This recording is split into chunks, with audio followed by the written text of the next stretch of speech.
Okay, so you'll have some reading, and then I also, I'm going to expect you to be able to do some conducting on a local C stage. You've got a week, so you've got a long time to spend with it and get comfortable with it.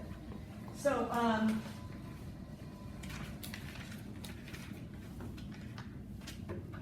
all right. And of course, you might want to just start working down this list. The first quiz we'll have is, it's not right immediately away, but it'll be on the first column. So just go in alphabetical order and start defining.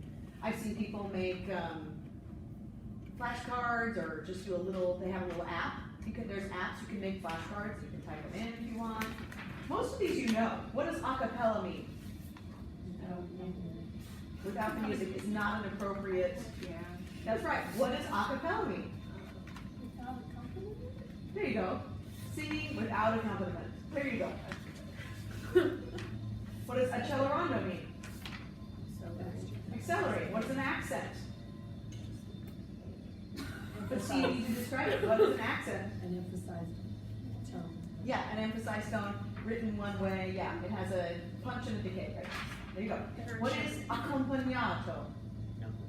That's right. So accompagnato means accompanied in Italian. It's referring to a style of recitative. There are two styles of recitative. One is secco, and one is accompagnato. Now, why would you need to know that as a conductor?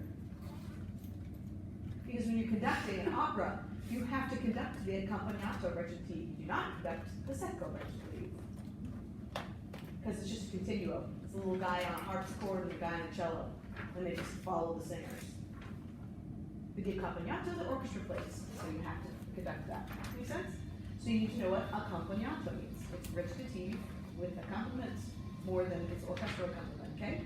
Adagio, ad libitum, agitato, aleatory, alla breve, all'agando, allegretto, allegro. There's a lot of Italian in here, right? Good. So you need to know what these are. What is bocca chiusa? Bocca chiusa. Sometimes it's written in your music BC. Does not mean what BC means. Bocca means mouth, lips. Chiusa means closed. So bocca chiusa is the old way of saying hum. Bocca chiusa means mouth or lips closed. Isn't bocca lips? Yeah. Yes. Bucopharynx. That's correct. Bocca chiusa.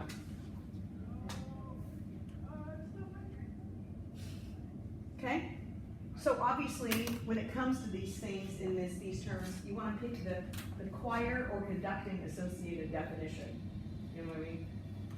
Because accompagnato in Italian just means accompanied. But what does it refer to in conducting? It refers to a style of recitative. So that's why you have to do a little research. There, I just gave it away for so many of you. And then there's a lot of instruments that I put in here because you're looking at a score and you're like, what in the heck is that drum? Do you know what I mean? There's all kinds of different weird drums. You need to know their names so you know what in the heck it is that's in your music. And it happens all the time in choral music. This piece is with a djembe. What's that?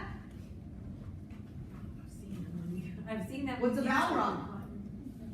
What is I've got all these drums in my office, by the way. A doumbek. Is that one in here? No, it's not. All right. That's a pretty rare one. It's a Middle Eastern drum, so very few people have. It's not a lot of Middle Eastern choral music, guys, right? Doumbek. So D-O-U-M-B-E-K, if you want to know. Okay. Cool. You'll notice when you're looking on your page here, if you looked at this music, that there are terms like moderato. What does that mean? Moderate. But what does it actually mean for a conductor? What tempo is moderato? Almost like andante, I think, but I don't know. But that's so generic. What tempo range, I would say, is a moderato? So you need to know these things as a conductor so you can know, is that 120 to the quarter note?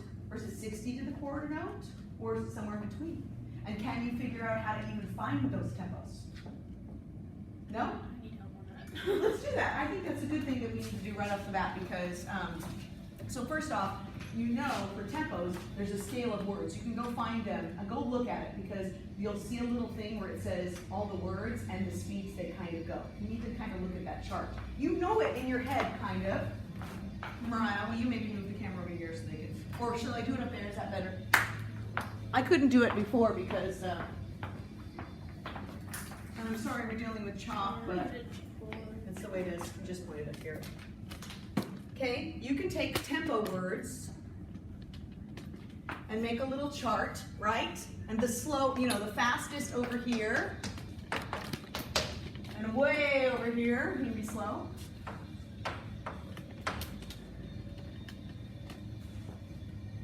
And start throwing them on here. What do you think, what's the fastest tempo word you know? That's a pretty good one, but there's one that's even faster than that. Now you would add an Italian thing on the end of it. Prestissimo. That would be incredibly fast. Prestissimo. Etc. Sorry, I'm not going to spell it all out. But yes, presto would be somewhere up here on the fast side. Okay? Now, usually we're dealing with Italian words, but there are German and French tempo words. Okay? So you kind of need to know vicinity. You don't have to have it all memorized, you just need to know that's fastish. Do you know what I mean? On some of these other words. But let's just do Italian for now. Okay? And then what's next below that? What do you think? You look at the chart. Vivace. Vivace. What else? Keep going down the line. Did you pull one up? You want me to? Yeah, sure. Pull it up the chart so I don't forget. Vivace. Right? And you can have variations. You can add little words to each of these to push them faster or push them slower. Do you know what I mean? Does allegretto mean faster or slower? Etto in Italian means smaller. So allegretto would be what? Little less, that's correct. Allegro and allegretto. Oops. Two T's, right? Yes. Okay, what else? Mariah? Right. So next, andante. So andante is the proverbial middle tempo. Do you understand? Does it say on there that moderato is slower or faster than andante on your chart? This one says it's faster than andante. Right, that's what I thought. It's missing. We're missing that. But this one says it's slow. Yeah, see, there's some. I always think of it as a little faster than andante in my head. But you know, it's going to depend on the composer. Sometimes the composers will say moderato, and it'll put quarter note equals 90. And then it's going to say moderato on this other thing, it's going to be quarter note equals 65. Do you know what I mean? It's a completely different tempo, so really it's just what the composer wants. Moderato, andante, and then andantino. There's that little thing again, which is a small andante, which it means what? Andantino, a little slower. What else? Mariah, what you got next? Adagio. Adagio. Now, how do you say this, by the way? What do people say in the American? Adagio or adagio, right? Don't people do that? Adagio or something like that? In Italian, it's adagio. Adagio, okay?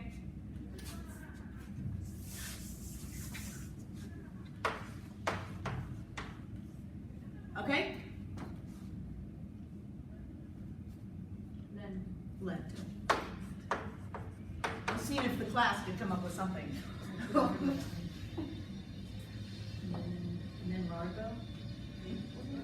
Very good. Anything else? Any other words we're missing? Grave. Oh yes, grave is faster, slower than lento, but faster than largo, I think. Is it the same on there, or is it grave the slowest? Grave is the slowest on all of them. Yeah, okay. Largo, grave. Oops, like grave. Dead. dead, in the grave, literally. Okay, so there, look at that. Look at all those words, guys.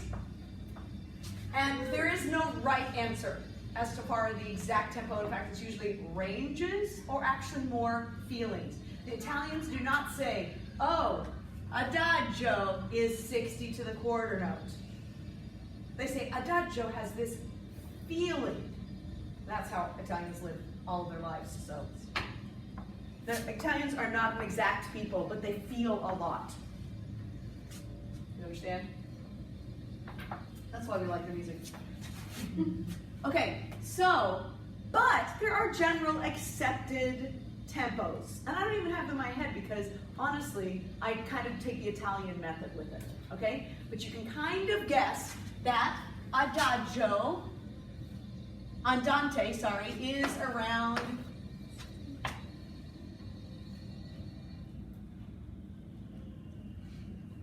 but I've seen adagios that are around 60 as well.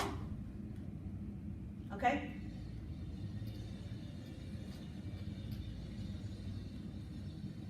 Generally, allegro and vivace is somewhere around 120.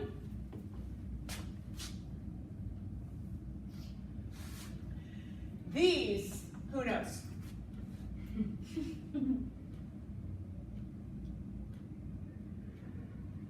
Maybe I'd put 60 more around here, honestly. But just know that this is kind of where we're judging. And then down here, I mean, this stuff, there are tempos that are so slow you can't hardly do it. I think the slowest I've ever seen is something like 40. Okay? And then of course up here we get things like you almost can't handle it. Okay? So that's kind of what we're talking about here. Now, so it's not exact. I look at the word, and if the composer gives us an actual thing, like this, and these are referred to beats per minute, okay? So usually it's the beat note, which could be a quarter note, could be half note, could be dotted quarter, could be any number of these things as the beat note. It's what you're conducting at, okay? So I take, oh gosh, I chopped myself. I look at the word, I look at the music, I figure out what tempo I like it at, because I'm the conductor. You get these liberties, right? Okay, so, and sometimes my feelings change, and some days I want to take it a little faster, and some days I want to take it a little slower, and that's how I like my music, because I don't like things the same. Do you understand?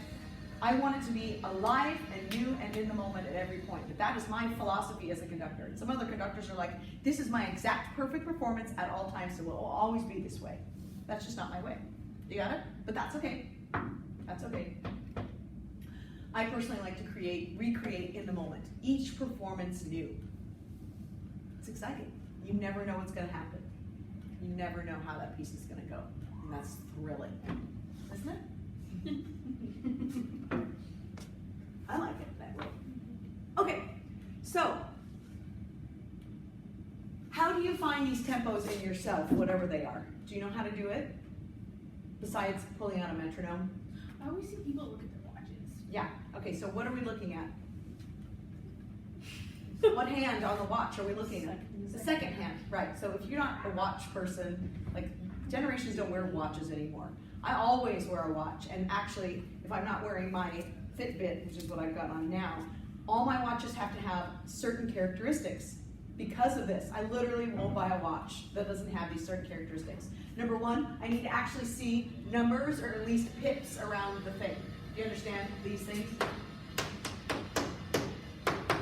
I need that. A lot of watches don't even have that anymore, by the way.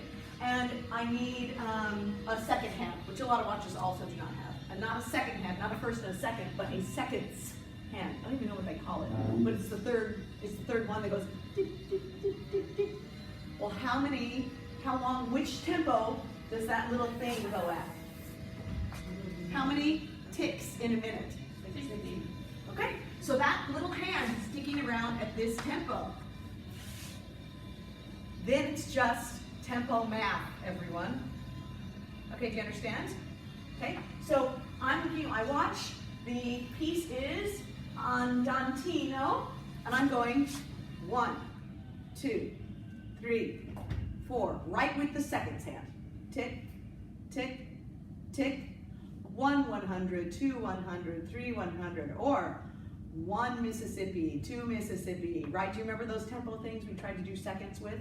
That's 60, okay? It's based on our heart rate. Resting heart rate commonly is around 60, okay? This is the original metronome right here. And a lot of people started using this as our tempo marker. They relate it to this, okay? The heartbeat. Okay, problem is if you have some adrenaline, then your tempo is all shot. And that actually happens to conductors a lot. Okay, so now, the easy ones. 120 is 2 beats per 1 second.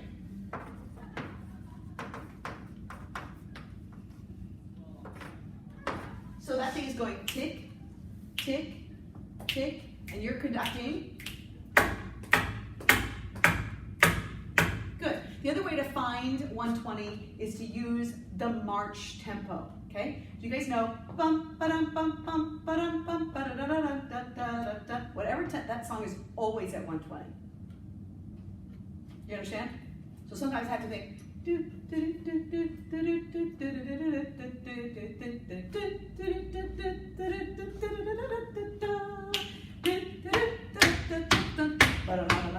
Because that's always at 120. So you can kind of use that as a thing.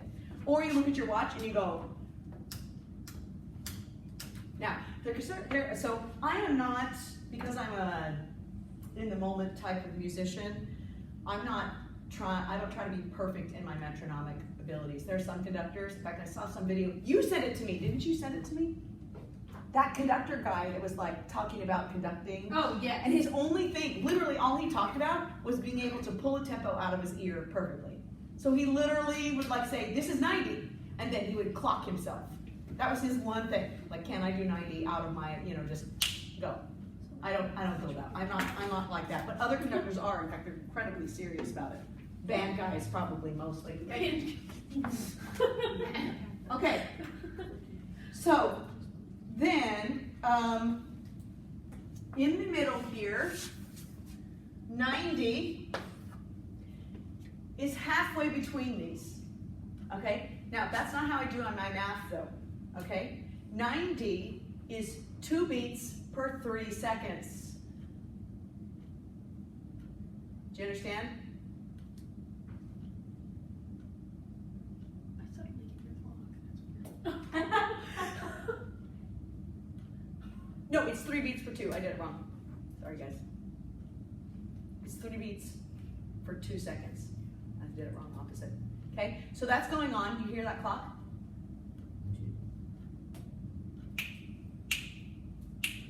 So then you put a triplet to these doodles. You go bum, bum, bum, bum, bum, bum, bum, bum, bum. 1, 2, 3. 1, 2, 3. 1, 2, 3. 1, 2, 3. That's 90. That's why I'm looking at my watch.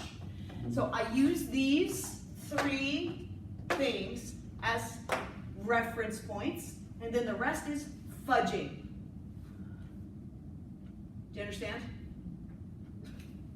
Kind of. So I need to buy a watch. Not necessarily. You can be able to pull one. You can just use a metronome. Many people do it. So, but I don't want to carry that around with me. I don't always have my phone on me. Do you know what I mean? So, and usually you're doing this in your study. You don't. Once you know the tempo of the song, you don't need to check the metronome necessarily. Okay. All right. That's it. The rest is fudging for me. Okay. I don't do any more math than that. Say the piece is at 50. So I find my seconds and then I go a bit slower. That's, you got to understand? This is extremely slow.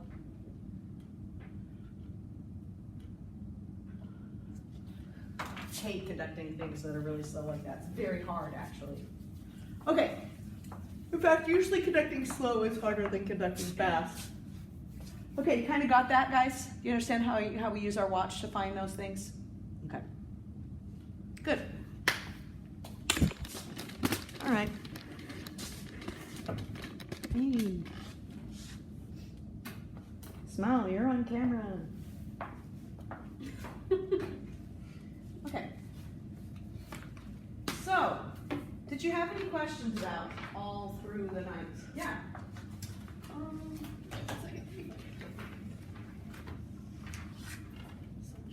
Sorry. It's no pressure. Just look at it. Okay, so when the majority of the lines are cutting off, do you just not cut them off? If the other line is like still going. It's all about who needs your help. Okay? This is a soloist, so ignore that. Now you're looking at two parts. Okay? So it's sopranos and altos, yes? Honestly, I mean, what's your gut? Who would you conduct? Who needs your help more? I would say the people that are going, especially since there's like no words on this right here, right? Yeah. So they don't use any like consonant vowels. And then the other song too. Wait, finish. Okay. Answer the question. I guess. Who? There's no wrong answer. I guess who would keep conducting it. That's what I would do. Okay. Yeah, I conduct the altos. That's hard. Look, they're coming up from the depths down there. They're crescendoing. So obviously the sopranos are being faded out there for a second. I maybe would glance an eyeball at them, but they don't need a big cutoff. Do you understand? In fact, maybe I'd be looking at the altos with my hand out here in the sopranos. 1, 2, 3, 4. You can do both. So my eyeballs would be on the altos, on the crescendo. I'd be giving them eyeballs. Cut off the sopranos. Maybe. How do you do the cutoff? I'm just not looking. I still do the cutoff with my left hand. Okay. But Do you just like drop your hand or? I just did a little. Boom. Okay. It's slow fast travel, guys. It's just without a breath. Do you understand? Or like a final cutoff. But you're going like this. One, because I'd be holding the sopranos over here, looking at the altos. So do that line. Dun, dun, dun. Do you see? I maybe drop my eyes over there, but I'm all my energy and concentration on the altos. Do you see my left hand? But I'm not looking at them. But they know that's what they know. They'll know what's going on. Okay, good. Any other questions?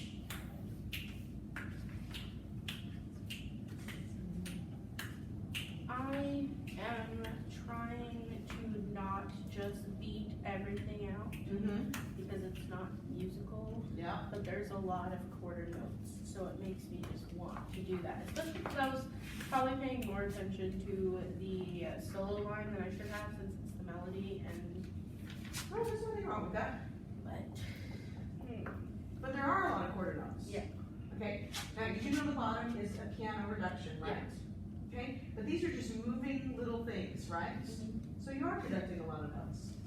But see, it changes. You can conduct each of these lines separately, completely differently. Okay? So, say we're looking at, where did I put mine? Oh. Okay.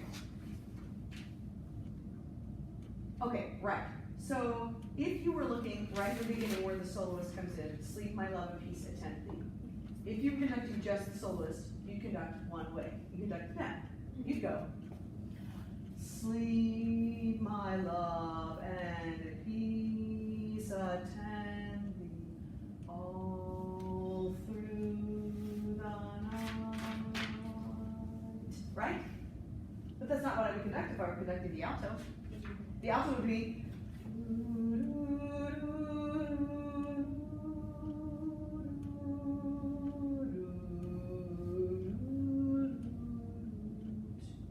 You see what my hand's doing?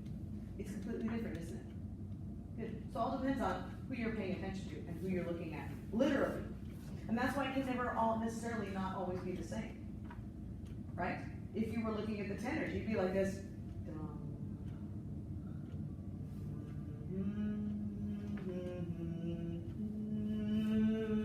Why did I do that? Because it's suspension and a crescendo. Da, da, da, da. Do you understand? Okay, right. So your job really is to do the conglomeration of those things, maybe just touching on the parts that maybe you want to bring out a little bit. It's not hard. You're too micromanaging. You're not seeing the forest for the trees. You know that saying, right? That means you're so close up to it that you're only seeing trees, but you can't see that there's a forest in front of you. You just see trees. Okay, back up. You might want to help, if you can, any little syncopated moments. That means, so use your super clicks when that's needed, okay? And if someone's crescendoing and doing something kind of exciting, then look at them and help them do it. That's it. That's it. You do not need to conduct a soloist in this. It's a good exercise to learn to do so, but you don't need to. You understand? So if you're conducting the choir, the beginning is just cues, and then crescendos and diminuendos and retards. You see that? That's all that is. So you're going to be concentrating on who do you think, people entering or the people singing their lines? People entering. People entering, absolutely. And then next would be whoever you feel like is the melodic person. Do you understand? Best of all possible worlds. Least of the situations that you sometimes end up in are you're conducting who needs your help the most. Do you know what I mean? Sometimes people need babysitting, so you be. So you'd look at the tenors and you'd go altos, sopranos, etc. Does that make sense? You're looking at them, you're bringing them in, and then basses, of course, right? Do you notice the sopranos start up a line again? In fact, you can see that this score has special markings that are telling you they look like little phrase markings. Do you see that? Do you notice why they are the way they are? They coincide with in some places they coincide with the melody, I mean the soloist. Yeah, but look at the introduction.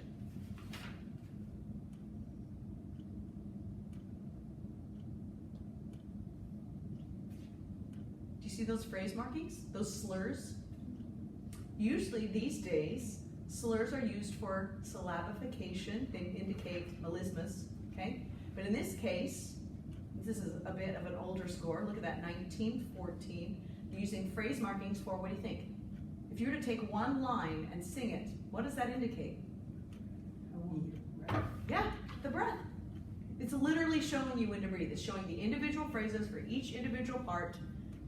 Now, do you have to do every one of those? No. They're humming, for heaven's sakes. But in this case, they would know exactly when the composer wants them to breathe and how to shape the line because of that. Look at the tenor.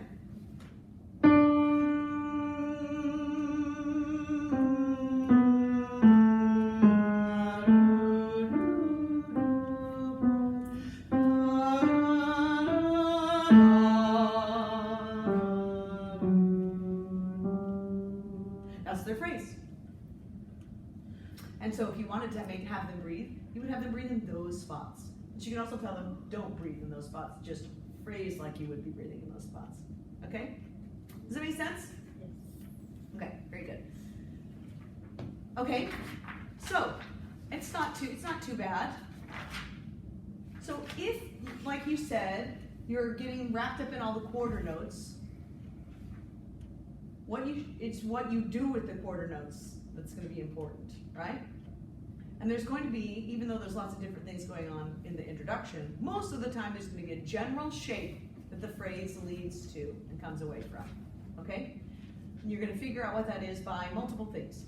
Word stress, dynamic markings. You're going to be looking at the harmonic tension buildup, you understand? And decide, and the melody shape. All of these things help you decide where the climax of the phrases are going to be. Okay, right? Now, I say all that technically, but really, you're just going to be feeling it out. Look at the first line. Sleep, my love, and peace attend thee all through the night. First line. Where do you think it wants to grow to? To peace at first. Peace at first. So that's the highest point on the whole four measures. To me, it comes back down to all through the night. Great. That's one way to interpret it.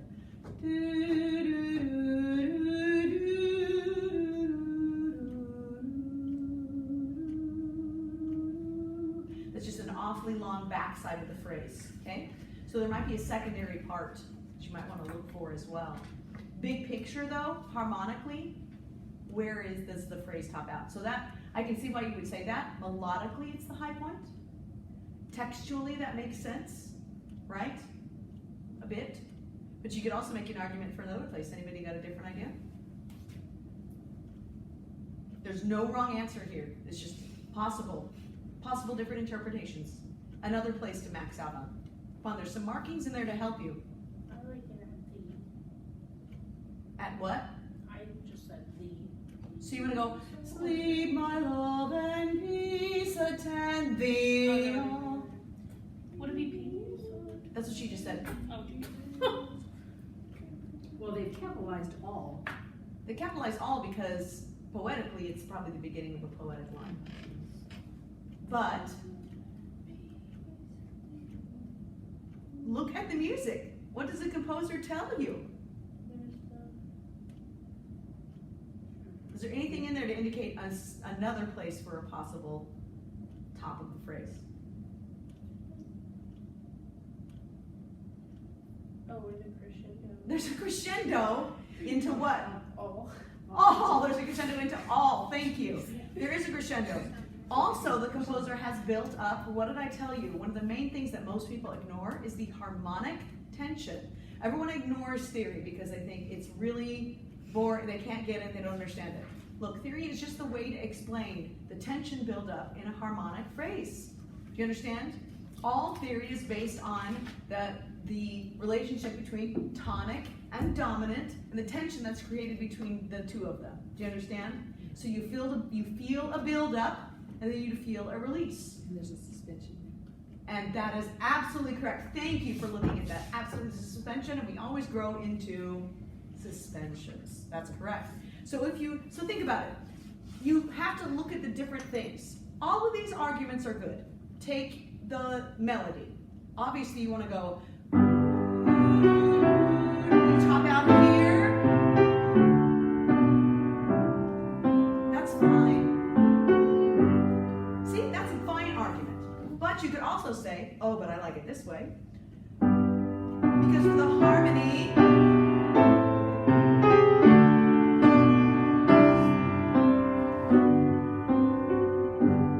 okay? And if you were to ignore the words, do you know what I mean? Or at least the melody placement, harmonically, absolutely. All Through the Night is the harmonic topper of that one because of that suspension. It's the highest point of harmonic tension, and then we resolve later. There's no harmonic tension on peace. Okay, so if you listen, anyone feeling this without any knowledge of words, don't think of the words, they can never say that's the top.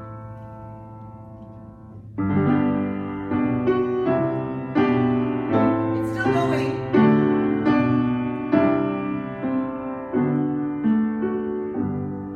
Right? So, here's where we come to making personal decisions, okay? You have all this information, and you have to decide what's the most important. And it's not always going to be the same. It's not like I'm a harmony girl. I'm always going to max out where the harmony max outs, or I'm a word girl. I'm always going to max out. Do you know what I mean? It's not always going to be that. It's going to depend on the song. Okay. Now I don't know if you guys remembered back last semester, but what did I talk about our jobs as a conductor really being in large part as we're leading and taking a piece of music from beginning to fruition performance? What is our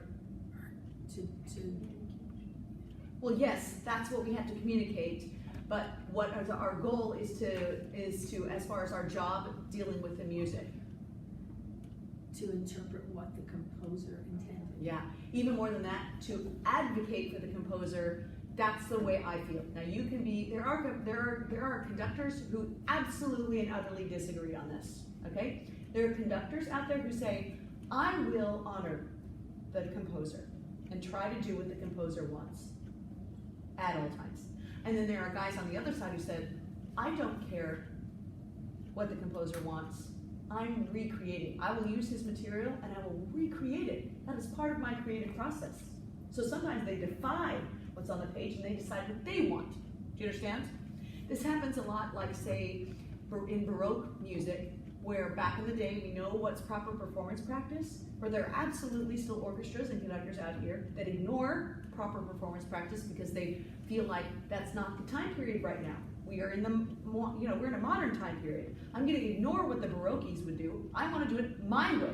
So Bach ends up sounding romantic. Do you know what I mean? They do a Bach piece and they do huge orchestra, huge chorus. It's not at all how Bach intended it. It's how they want it. So they're doing it how they want it because that's what they like. It's the same way when you order something. Everyone has to get a burger. How many different variations are there? A bazillion. That's the same thing. So it's just personal preference. So, but for me, I tend to be composer advocate, okay? Because I'm a composer myself, one. And two, usually they had a good idea of what they were doing. If I respect that piece of music, I respect what the composer wanted. So I try to do that. But then there's some points that I'm like, this is missing something. Or this should have a retard here, so I'm putting it in. So you've absolutely seen me do this, okay? This is what you have to decide, okay? And in this instance, you get to decide, is this so then every song you say, the composer, are they dominated? What's the most dominant characteristic? Are they a melodist? Are they a harmonist? Are the words the most important thing to them? So you can approach it that way and say, what does the composer intend? Or you can say, this is what I want. And that's really how it goes. How you decide how to interpret what's going on in that sense. Okay, does that make sense, guys? There's a no wrong answer, but you need to decide kind of what kind of person you're going to be, and it could change for every song. It could change inside the song. Whatever it is, you have to decide and execute it. That's all. No pressure. But you understand what I'm saying, right? Yes. Very good. So, if we were to be absolute composer advocates, what do you think the composer wants? He wants the way you just did it. Which way? The way that all is, the word Yeah. all is the emphasis, Because he and put that's the- why he put this. That's why he put the suspension, exactly.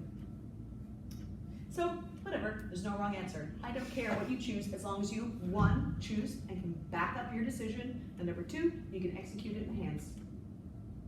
Got it? Good. All right, now sometimes I may go, were you trying to do this here? And you may feel like I'm challenging your very existence, and you need to be able to stand up and go, yes, actually, I chose to do that. And I'll say, why?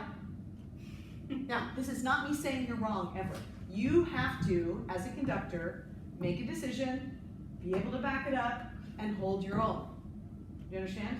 I'm not saying you need to turn into a tyrant, but you need to be confident in what you're doing, because ain't no one gonna follow you if you're a waffler. You know what I'm talking about? And you have to set up this, you have to be a leader, and no one likes a leader who's like a wishy-washy. What did you say about church choirs, that people try to take over church choirs? They do, because they're wishy-washy conductors. And they literally open themselves up to that problem, you know, because they don't make the decisions, and they're not forthright about it, okay?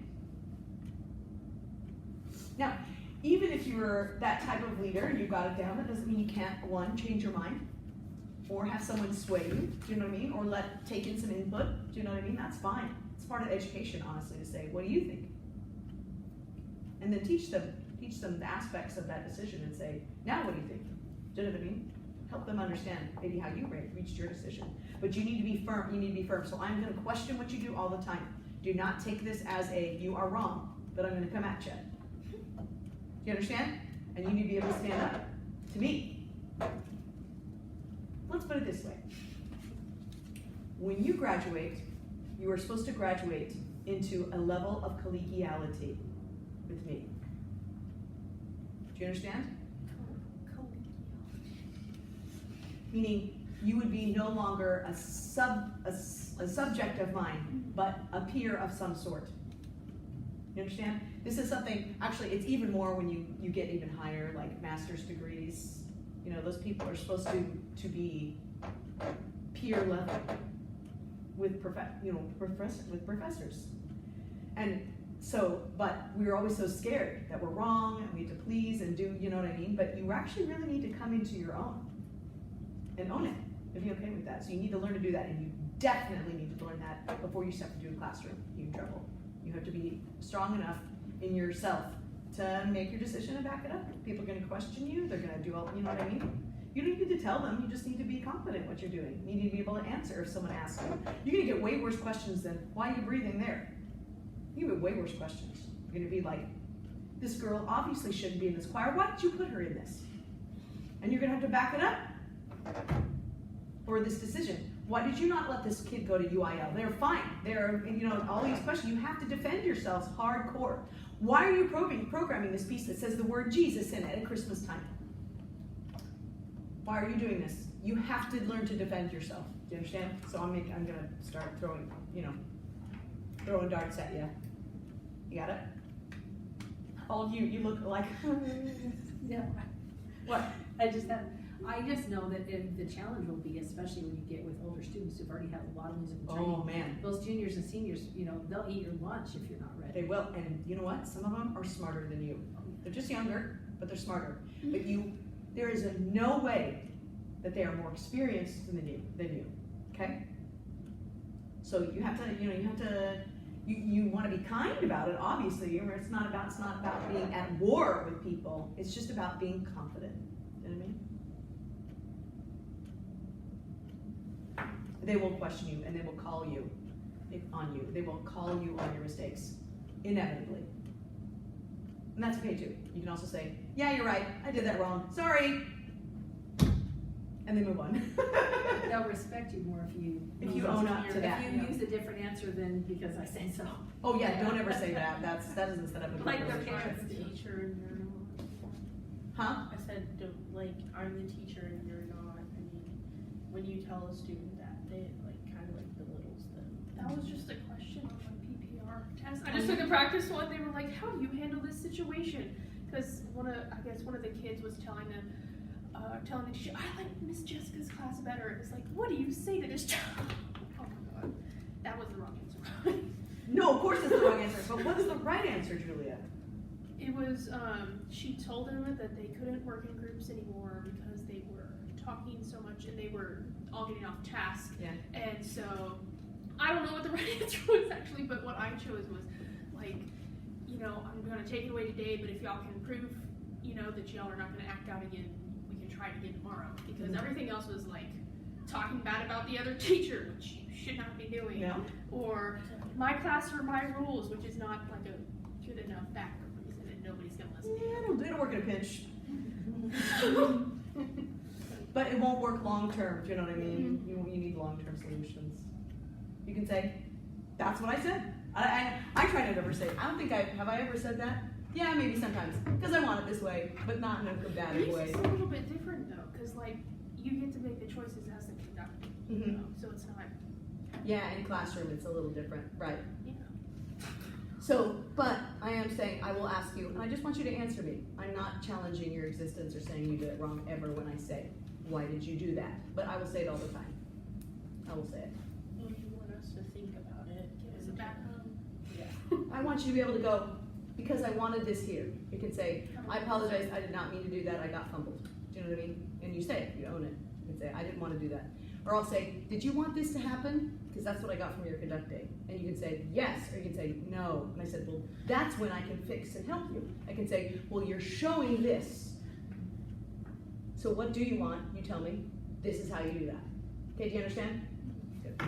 Man, let me tell you, when I got into graduate work, like my first conducting class with this group conducting lab, and it was a beat down every day. Not because, well, people were very honest, let's just say that. The professor was very honest, but needed to be. Because sometimes you're not aware of what your hands are doing. Do you know what I mean? So he's a very good pianist. He would sit at the piano and you would conduct, and if you were confusing in any way, he'd start fumbling around, wouldn't follow you, and you'd be like, what's going on? I mean, he's excellent. He doesn't mess up. Do you understand? So if he's doing it, it's because of you. And you'd be like, and he's like, that's what you're giving me. Do you know what I mean? Awesome. Yeah. So, and it would get a little harsh. I don't want to make it that bad, but there'd be people like crying after class and all this kind of stuff. Hey, welcome to adulthood. But he was letting us know what we're doing is not going to work. Do you know what I mean? So he was showing us that. Okay. All right. So that's all I'm saying. Make your decisions. Does that help you know how to decide what to do with a bunch of music that's not words? It's just this, right? At the very least, show me some cues and show me some shapes. Do you want to practice a little bit? Why don't you stand up and I'll play and I'll conduct. I'm not even having you do individual, but you will be doing individual. When is this class over? 10 minutes? 12. Got it. Everyone stand up. Okay. Where are your tenors? Altos, sopranos, basses. Right. Now, what's real fun is when they're not there. And there are other times when they wouldn't be there. What's another configuration you see all the time? We used to do soprano, tenor, bass, alto. Right. Any other ones? I've seen soprano, alto, tenor, bass. I've seen all mixed up, of course. Soprano, bass, tenor, alto. It's also very common. Yeah. Why? You don't know why those things are. Why? Oh wait, no, I take that back. Yeah, we had the tenors closer to the Altos. altos than the basses. Yeah. There are reasons for all those. That's choral development. You don't get that. You don't get that. I know. I need We're to. so lacking. So listen, guys. I'm absolutely willing to try to dip into some of these things. Maybe when we just encounter upon them, I'll just make a pause and we'll step out and I'll try to teach you what I can really fast. But that is an important one. How to stand a choir, how to sort singers into ways that they sound good together, how to, all of this stuff. Yeah, you don't get to learn that anywhere. Not in your undergraduate. And yet that's what you're supposed to do. Well, the degree's so long, we can't add anything else. We can shove more information into your 1 credit class that takes 4 credit hours worth of time to do all your homework. You want some more information? We can shove more in. You're already maxed out. You're way over on hours as a music education student. This is why it is the way it is. We're trying. We want to give you the information. We're sponges.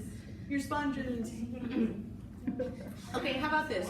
Things come up like that. You make a note of it. Do you know what I mean? If we don't address it then. So I need to try to teach them about positioning and voice combining and why to do each different one. Okay? We'll try to address it. Just things to address in the class as best as I can. My job here is to make you not look like an idiot on the podium. Okay. All right, here we go, everyone. So, just conduct, pretend the choir's here. I'm just like, here we go. 3, 4. I played it wrong. I'm sorry. I looked at the wrong spot. I looked at the actual choir staffs for some reason. Here we go, do it again. Ready? 3, 4. I'm confused. Okay, so I'm giving you 3 so you can get ready to go. Where's your cue breath? Right, so you put your hands up ready to do 4. 1, 2, 3. Good, that's right. Now, I don't want you to ever have to do that, what I just did. You shouldn't have to do a whole measure worth to get started. You should put your hands up and go. Boom, and just go. So you don't need to think 1, 2, 3, 4. Okay, so you just need to be ready. So, but I gave you 3, so you know that we're about to do sleep. Or what is it? Right, here we go. 3.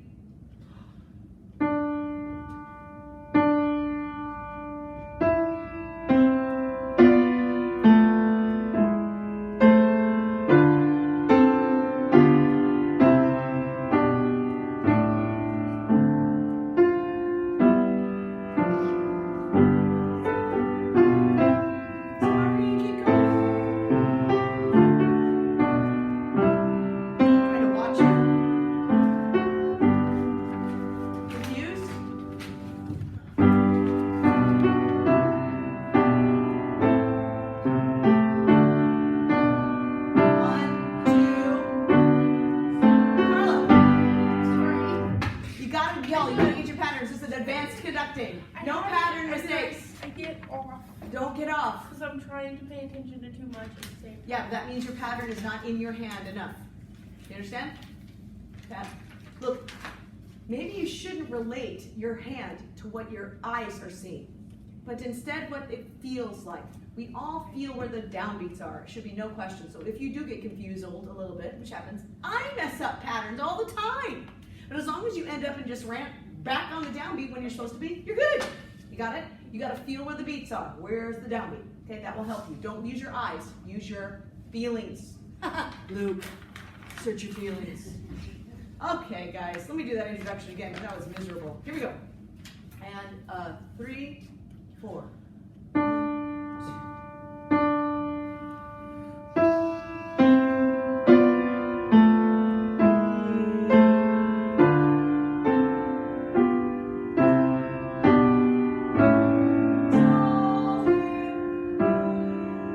Oh, that's my problem. Keep going.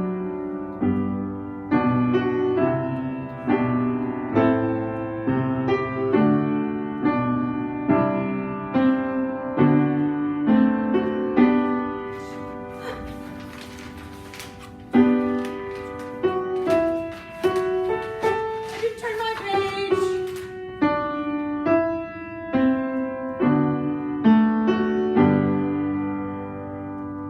Why are you doing so many beats? There's literally nothing happening there. Why are you doing so many beats? Okay, good.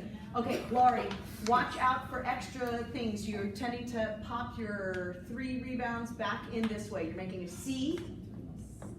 You know you're going this.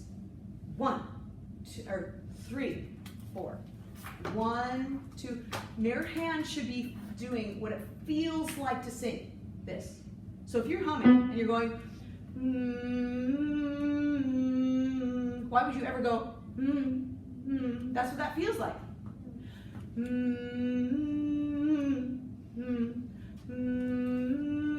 Your hand is a paintbrush for the song. There's no reason to ever go, whoa, whoa. And if you did want them to have that feeling, like say you wanted to go, you don't want to do it by doing this, okay? Because that restricts your ability to conduct beat 4 in a clear way, completely and utterly. If you want to do that,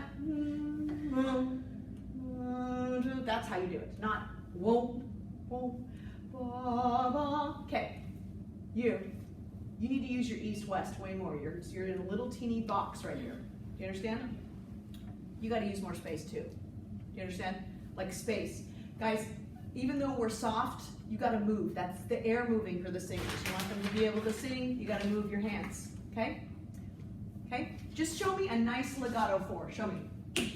2, 3, go. 1,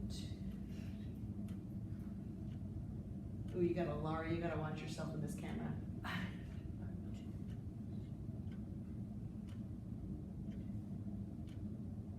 Good, good, I like it, okay? Good, you just look a little stiff. So, you just look a little stiff like you're holding yourself very still. So relax, just stand in that singer stance like you're gonna hug that music right here and work that arm in here. So you're not, you're concentrating very hard so your body was kind of locked into this, okay? You were good, just make sure that you still have it up and down. You were almost fully horizontal, is that the right word? You were going 1, 2, 3, and I almost lost your ictus. So we need a little bit of ictus, even though you're, yeah, just a little up and down. You, however, are adding, you're very more south. And where legato, we want to be east-west, right? But you can't do this with your hand. Where's my, yes! That's going to give you such a flippant tone. You understand? So what's happening is you're just not feeling the music out here to your fingertips. You're feeling it, I don't know, maybe in your wrist. Yeah. So your hand is just this flappy after thing. It's not helping you. It's very confusing. Do you know what I mean? So take the energy that you're feeling. The feelings you have are right. The energy needs to come all the way up to the tip, right here. Okay? As if you were to come down here on the desk and you're gonna feel resistance at the fingertip. You're gonna feel it. So if you were to go 1, 2, 3, 4, 1, and push a little bit, you're going to feel what legato feels like because you're feeling the table. Okay? Good. Now, number 2. You are drawing like this. I got to come over here. You are, turn sideways. There you go. You are going like this. 1, 2, do you see this? 3, 4. Those circles are gonna only cause you trouble later. So much trouble. I'm gonna do it again for you.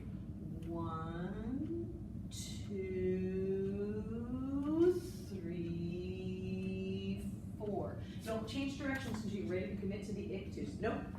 No, you went loops, loops. So your rebound is turning. Your rebound should never turn. Okay, look, do it in the air. Watch. 1, 2, 3, east, west. So you want to go up so much. Okay, turn your hand sideways like this. Go down, swipe this way. There you go, come back this way with the back of your hand. 3, 4, just try this. 1, swipe, swipe. There you go. Okay, do you feel that left, right thing? Good, good. So you just need to feel that direction. That's way better. Thank you, good. Now turn your hand back to the front and do the same thing with your palm down. 1, 2, 3, 4. That's better. Good. Your 1 wants to go this way. You want to go 1, 2. And really you want to go 1, 2. Your rebound should go, even if slightly in the opposite direction of where the ictus is going to be. If the ictus is going to be left, you need to rebound right before it. Do you understand? So, yes. Oh, that was a little, whoa. That was pretty good. 1, 2, 3, 4, 1. That's This why is I'm having totally trouble with different. my 3. Yeah. Yes, because you want to go. Okay, that's an old church habit if I've ever seen one. 2, 3, 4, but it's not accurate to what the music you want to show. 4, 1. You're coming in on 4 with your elbow, hon. Come with your fingertips. Oh. 4, not 4. Your elbow should be relatively still. Okay. 1, 2. Come on, bend your arm. Oh, see, here's our problem right there too. You're not. Oh, you're so tense. I'm doing that. 1, 2. I conduct without hardly even moving my elbow. 2. Your rebounds, girl. Your rebounds. 2. You're still going. Yeah. So you need to practice it. Watch the video. You're gonna see it. Okay. Yeah, Huh? I said bouncy ball. You do the bouncy ball. Yeah, you do the bouncy ball. Okay, guys. So now, if you were to look at the first line, sleep, my love, and peace attend me all through the night. Do it for me. Just speak it. I'm not even planning to watch. Ready and go.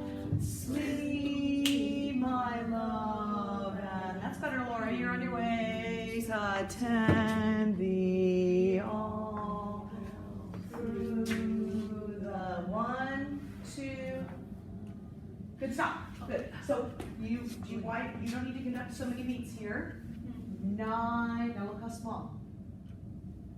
And then I move in order to prepare for the on the beat cutoff, the slow fast travel. So I'm not going 9, 2, hold, off. No, I'm going 9, sneer. Well, they don't even need that T. They're cutting off humming. Do you know what I mean? But if you were conducting them, you would. But you don't go, no, it does not reflect what you're doing. Night. Do you understand? And you breathe. Do it again. And see, you don't need to look at the music. My love, and do it inside. Such and be all. Thank you for the no breath, Carla. That's fine. The night. Keep going.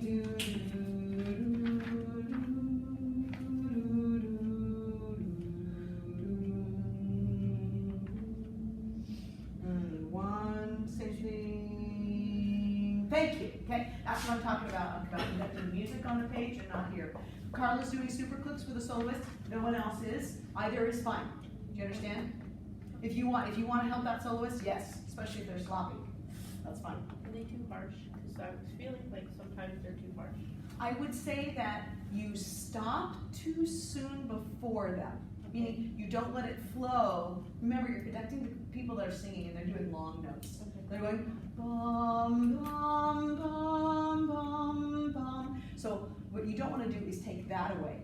Okay. You keep their line. You just add a little skippy dooties when the super click is happening. So instead of going bum, bum, bum, so you're not helping the hummers, you're only helping the soloist.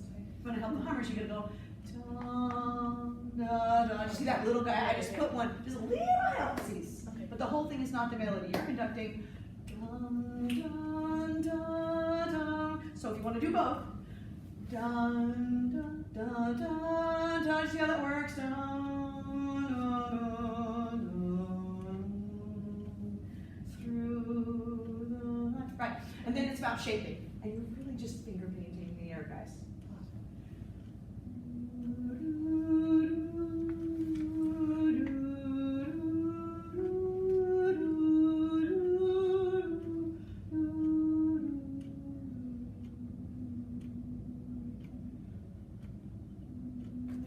Do you see? I'm finger painting the line, how I want it to go. How am I changing what I'm doing to make it actually have expression? What is changing, right? Okay, so that's what you gotta concentrate on, is doing that, okay? Even more, I could rubato the heck out of this thing if I wanted to. This is that type of piece, you know what I mean? So that's a step even farther ahead, okay? Just phrasing is one, you know how you wanna shape that musical line, okay? Using body weight, using hand depth in the pattern, using size of rebound beforehand, using eyeballs, all these things kind of communicate to us, right? Now, double on hands, all these ways to emphasize or rather de-emphasize things. That's all you gotta do, just pick and shape. You know? Okay, good. Locus iste, a cappella, okay, there's no piano with that. That is a legit piece of music, guys, so take a look at it. I want you to attempt to conduct. Now, there's lots of cues and backs and forths here. The basses need a lot of attention. There's a lot of dynamic changes, so watch out for those, okay? And you said, because I know, at least for this one, there's a lot of like the bass going on and then they come in, so. That's what I want you to try to figure it out. What do they need? What are we, you want from us on Wednesday?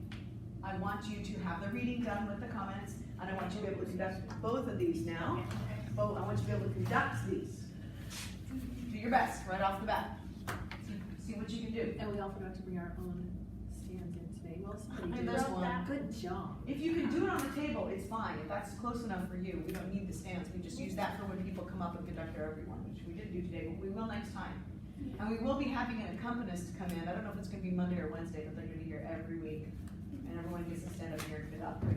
Okay? You're gonna get a lot of time to conduct these, so it's good. But I need you to get confident. I need you to get past basic conducting. I need you to start thinking about making music with your hands. Okay? Got it? Woo! Thank you. Mhm.